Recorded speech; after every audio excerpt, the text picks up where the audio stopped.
اعوذ باللہ من الشیطان الرجیم، بسم اللہ الرحمن الرحیم۔ معزز ناظرین کرام، السلام علیکم ورحمۃ اللہ وبرکاتہ۔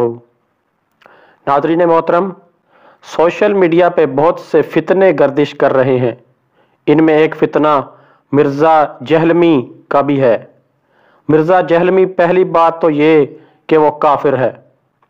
اب جو اس کے پیچھے چلے گے وہ اپنا حساب خود لگا لیں، مجھے شاید کہنے کی ضرورت نہیں۔ ظاہری بات ہے کہ ایک بندہ کافر کے جو پیچھے چلے گا، کیا وہ مسلمان ہوگا؟ یا اگر مسلمان ہے بھی تو وہ اگر مسلسل چلتا رہا تو وہ بچے گا، اس کا ایمان بچے گا؟ مرزا جہلمی ایسا لعنتی خبیث انسان ہے کہ ہماری نوجوان نسل کو انتہائی بے دردی سے قتل کر رہا ہے۔ اس نے کئی بار نعوذ باللہ اللہ اور اس کے رسول کی شان اقدس میں گستاخیاں کی، ایک بار نہیں کئی بار۔ اللہ اس دجال انسان کو تباہ و برباد کرے اور اس کے پیچھے چلنے والوں کو ہدایت دے۔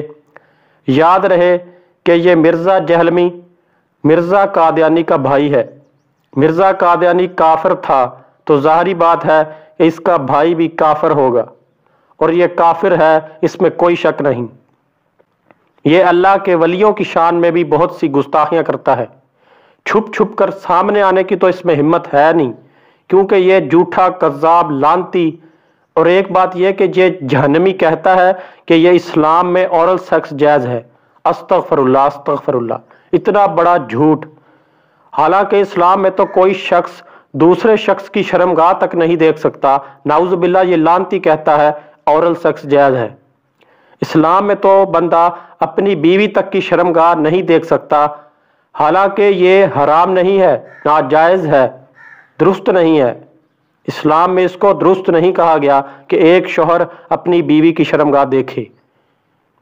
یہ مرزا جہنمی ہے ہی نامرد، سامنے آ کر تو بات کرنے کی اس میں ہمت ہے نہیں۔ یہ دوسرا عبداللہ بن سبا ہے، لعنتی انسان۔